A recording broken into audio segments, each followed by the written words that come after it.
যতদিন পর্যন্ত আমরা হজ করতে পারছি না ততদিন পর্যন্ত আমরা কিছু আমলের মাধ্যমে হজ এবং ওমরার সওয়াব লাভ করতে পারি।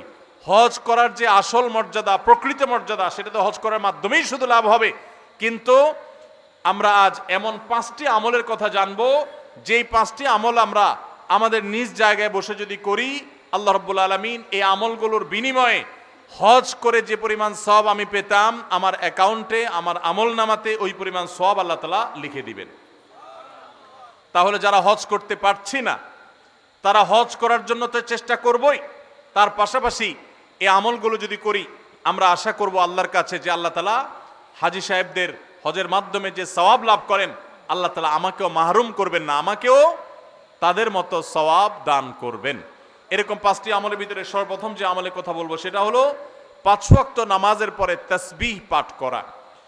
সহিহ ইবনে হিব্বানের একটা হাদিস বর্ণিত হয়েছে, নবী করিম সাল্লাল্লাহু আলাইহি সাল্লামের কাছে এসে একবার দরিদ্র সাহাবীরা, গরিব এবং অভাবী সাহাবীরা অনুযোগ করলেন এবং তারা অনুযোগ করে বললেন, হে আল্লাহর রাসূল, ধনী সাহাবীরা তারা 5 ওয়াক্ত নামাজ পড়ে, রমজানে রোজা রাখে, আবার পাশাপাশি তাদের আর্থিক সচ্ছলতার কারণে দান সাদাকা করে, হজ করে, ওমরা করে, জিহাদে আল্লাহর পথে টাকা ব্যয় করে, তারা বিভিন্নভাবে যে আর্থিক ইবাদত করে, আমরা তো গরিব এবং অভাবী হওয়ার কারণে এই সওয়াবগুলো পাই না। তাহলে আমরা তো পিছিয়ে পড়তেছি, আমরা কিভাবে তাদেরকে ধরতে পারি? সাহাবীদের কম্পিটিশন ছিল আমলের কম্পিটিশন। তারা আমাদের মতো দুনিয়াদারিতার কম্পিটিশন করতেন না, তাদের প্রতিযোগিতা ছিল কে কত বেশি নেকামল করে জান্নাতের দিকে অগ্রসর হবে। তো সাহাবীদের এই কথা শুনে প্রিয় নবী সাল্লাল্লাহু আলাইহি সাল্লাম তাদেরকে এই আমলটা শিক্ষা দিয়েছেন এবং বলেছেন, যে ব্যক্তি 5 ওয়াক্ত নামাজের পর 33 বার সুবহানাল্লাহ, 33 বার আলহামদুলিল্লাহ এবং 33 বার আল্লাহু আকবার পড়বে, আল্লাহ রাব্বুল আলামিন ওই ব্যক্তিকে হজকারী ব্যক্তিরা হজ করে যে সওয়াব লাভ করেন, আল্লাহ তাআলা এই ব্যক্তিকে সেরকম সওয়াব দান করবেন। ধনী সাহাবীরা আর্থিক ইবাদত করে যে সওয়াব লাভ করেন, আল্লাহ তাআলা এই 5 ওয়াক্ত নামাজের পরে এই তাসবিহ পাঠকারীদেরকে একই রকম সওয়াব দান করবেন। ভাইরা আমার, আবারও বলছি, এর মানে এই নয় যে হজ করার যে মর্যাদা আছে হুবহু সেই মর্যাদা সব দিক থেকে শতভাগ সেই রকমই আপনি আল্লাহ তাআলার কাছে মর্যাদা লাভ করবেন এই আমলের মাধ্যমে পাঠাতাম।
এহরাম পরিহিত হজ আদায়কারী হাজী সাহেবের মতো বিনিময় আল্লাহ তাআলা মসজিদে নামাজের উদ্দেশ্যে, ফরজ নামাজের উদ্দেশ্যে যারা যায় তাদেরকে দান করেন।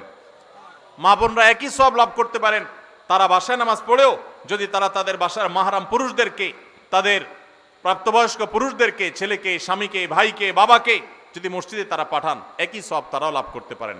আল্লাহ তাআলা আমাদের সবাইকে আমলটাও করার তৌফিক দান করুন। 5 নম্বর আমল হলো মা বাবার সেবা এবং খেদমত করা। এই সম্পর্কে তিরমিজি শরীফের একটি হাদিস বর্ণিত হয়েছে, এক সাহাবী নবী করিম সাল্লাল্লাহু আলাইহি সাল্লামের কাছে এসে তার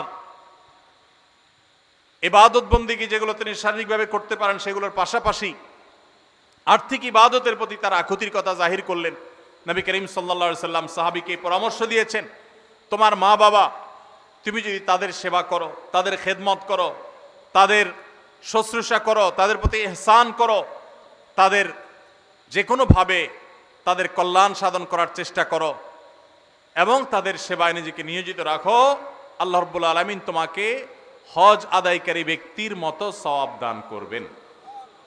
তাহলে ভাইরা, আমরা দেখলাম 5 ওয়াক্ত নামাজের পর 33 বার সুবহানাল্লাহ, 33 বার আলহামদুলিল্লাহ এবং 33 অথবা 34 বার আল্লাহু আকবার যে কোনটা করলেই হবে। এই আমলের মাধ্যমে আমরা হজের সওয়াব পাবো ইনশাআল্লাহ। ফজর নামাজের জামাত আদায় করার, ফজর নামাজ আদায় করার পর সূর্য ওঠার 15-20 মিনিট পরে ওই পুরো সময়টুকু বসে বসে জিকির আজকার, কোরআন তেলাওয়াত, দ্বীন শিক্ষা এগুলোর মধ্যে মাশগুল থেকে এরপরে উঠে যদি আমি 2 রাকাত নামাজ পড়ি, আল্লাহ তাআলা হজের সওয়াব দান করবেন এবং উমরার সওয়াব দান করবেন। আর 3 নম্বর হলো মসজিদে যদি কেউ দ্বীন শিক্ষার জন্য বা দ্বীন শিখাবার জন্য যায়, তাহলে এই যাওয়ার কারণে শুধুমাত্র আল্লাহ রাব্বুল আলামিন ওই ব্যক্তিকে পূর্ণাঙ্গ হজের সওয়াব দান করবেন।